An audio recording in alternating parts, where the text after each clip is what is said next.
Recently I made the mistake of putting gears on my bandsaw, and in the first part of this video I'm going to show you what I did to fix that. Basically what I did was I changed it back to belt drive, except this time I'm using a flat multi-V belt. And as you can see, that works well. But the more interesting part of this is that I 3D printed the pulleys that I'm using here. And you might be saying, what was wrong with the original belt drive? And why don't you just use that again? Well, because like the gears, I want to test something out. I want to see if 3D printed pulleys like this will hold up long term. Of course, the first step is to take off the gears that I had on there before. And then I designed and 3D printed this spacer that goes on first. And now I have to put in the key. But before I do that, I want to get some glue in the keyway just to take up any slop. The pulley goes on. It's a nice snug fit. In fact, I had to pound it on. Better too tight than too loose. And then the belt goes on before I can put the back cover on and screw that in place. Now what I'm doing here is I'm making sure that that lower wheel is parallel to the frame so that I can locate the back bearing properly. And I've got another spacer that goes in first, and then the bearing block, and the bearing goes up against that spacer. And the holes in this are oversized so that I'll have a little bit of adjustment if needed. The drive ratio on this is 2:1, so the pulley that goes on the motor is half the size of the one that's on the bottom wheel.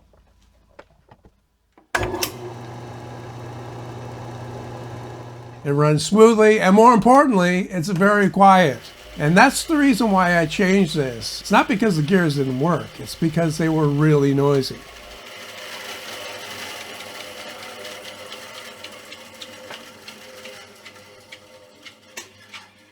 And you might be thinking that those 3D printed pulleys are going to get hot and they're going to melt. So before I did anything else, I put a temporary table on the bandsaw so that I can make a cut and test it out under load. And this is a piece of softwood, yes, but it's a long cut and the material is wide. And without shutting the saw down, I took a piece of oak and cut through that as well.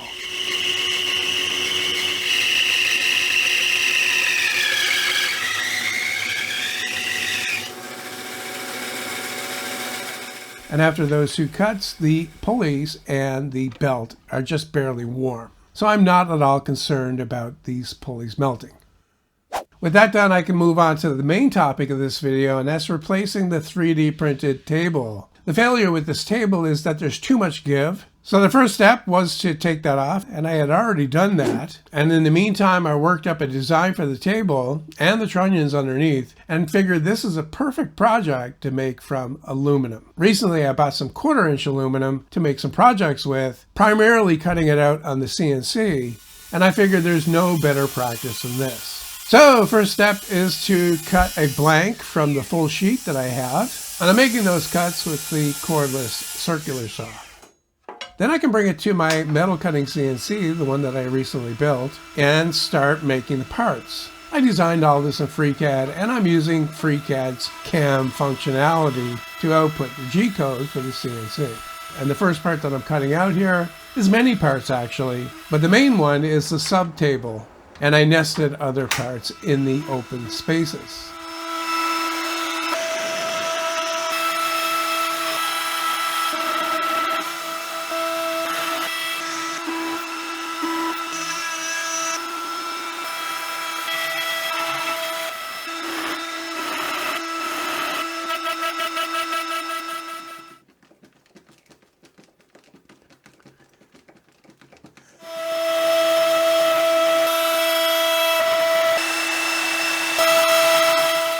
I didn't have any problems, and the CNC cut out all the parts perfectly. Then I can move on to the next part. That's the main section of the top, and there are holes that need to be countersunk, and the CNC is doing that as well. Although not quite perfectly, and I'll talk about that later.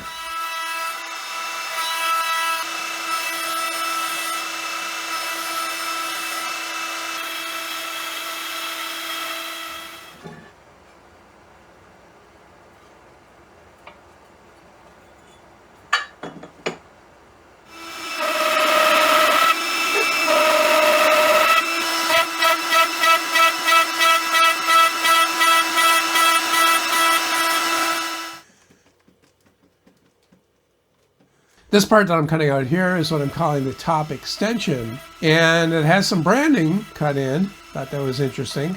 And certainly one of the big benefits of a CNC to be able to do this accurately and with almost no effort.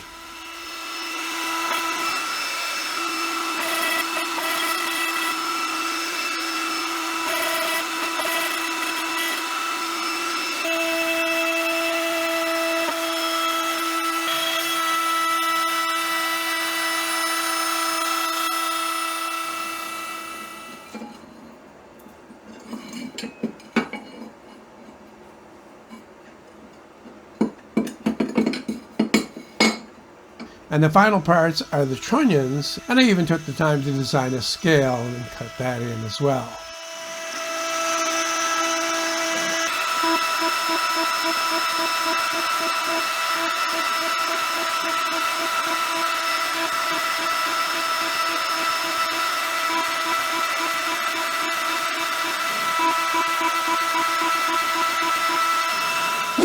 I made one mistake while cutting out the trunnion parts. I didn't cut quite deep enough, and there are two parts here that need to overlap and be flush. So I'm going to recut the parts on my router table using a rabbiting bit, but the rabbiting bit that I have doesn't have a bearing big enough.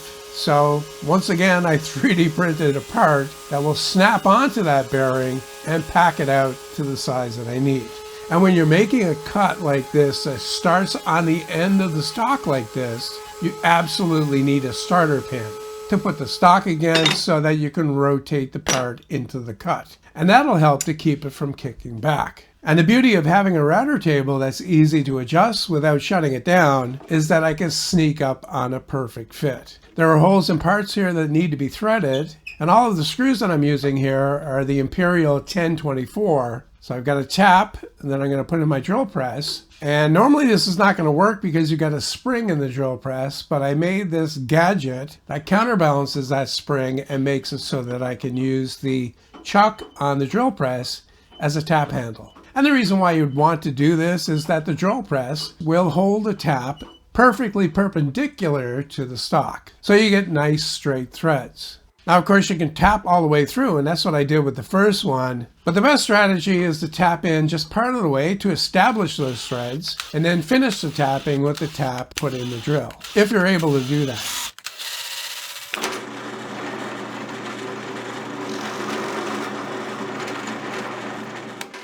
And now here's another neat trick that you can use to shorten a bolt. I need some of these screws to be cut down to a 1/2 inch long, and I've got a piece of 1/2 inch plywood here that I drilled the right size hole in. I'll thread in the screw, and I'll use my angle grinder with an oversized blade on it, and then use that same oversized unguarded disc to deburr the end of the screw.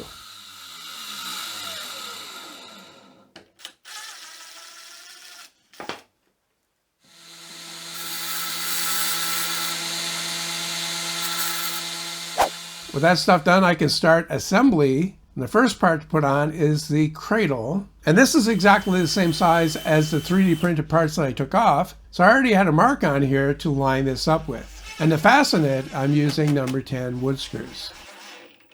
And then the inner trunnion fits in that. That's the one that I remachined on the router table. And you can see how it rotates. And then the outer one with the scale gets screwed on, and that's where I needed one of those short screws. And the part that I'm screwing on now holds these trunnions in place. And then I can screw on the pointer. Now 1/2 inch aluminum might be wide enough to support the top, but I didn't want to take any chances, so I'm going to widen it out to 1 inch and also increase the number of bolts that go in there to 4. And as you can see, these parts had slots cut in on the CNC, and those need to be tapped out. And I'm using the same tap, but really what I should have done before I started tapping was drill these out, because you know it, I broke the tap. Now this is an old tap, probably older than some of the people watching this video, and it's got a lot of miles on it, so no great loss. And these things don't last forever. And with my lesson learned, I chucked up the correct size bit, drilled out the holes, and finished tapping them with another tap. And this one didn't break. And with that done, I can get the trunnion put back on the saw. I'm going to do a little cleanup with the random orbit sander, and now I've got to address those countersunk holes that I cut on the CNC. Like I said, they're not quite right. I just chamfered these holes in the software, which makes them 90 degrees, but the countersink on flathead screws is 80 degrees. So I've got an actual countersink bit in the drill press to recut these to the right angle. Then I can get the sub top put on with the 4 bolts, and these are 3/4 inch long stainless steel flathead screws that I bought specifically for this project.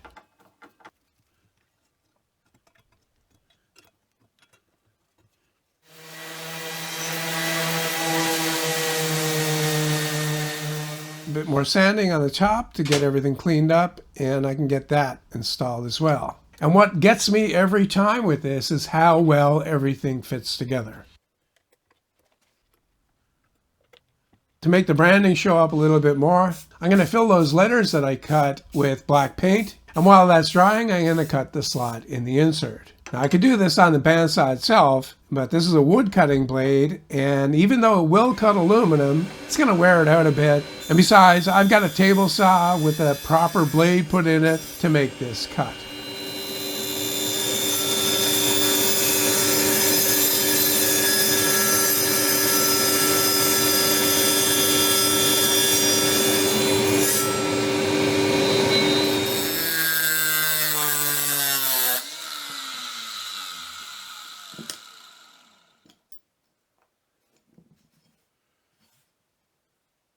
And with this paint dry, I can sand that part of the top and get that installed.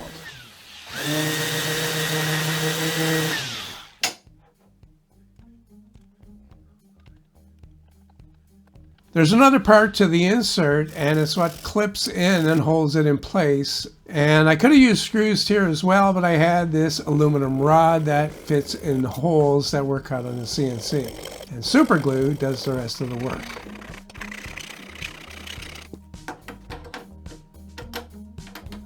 Last thing to do with all that done is to square the table to the blade and adjust the pointer. And to make it repeatable at 90 degrees, I made a stop block that will swing out of the way in case I want to go more than 90 degrees.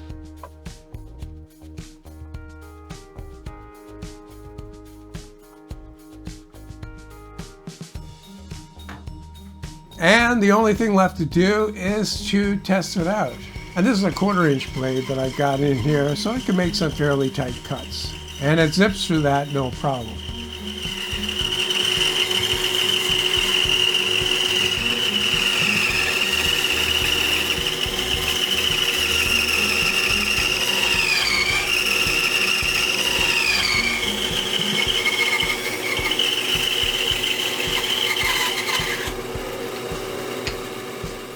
Now for something a little bit more challenging, this is a piece of ash.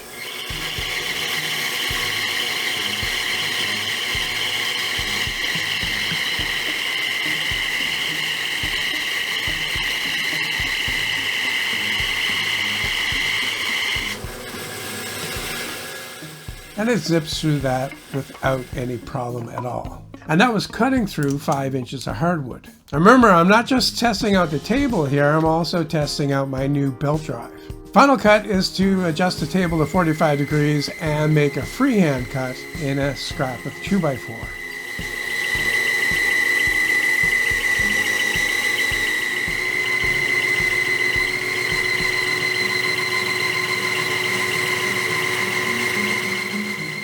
And yes, zip through that without any issues at all.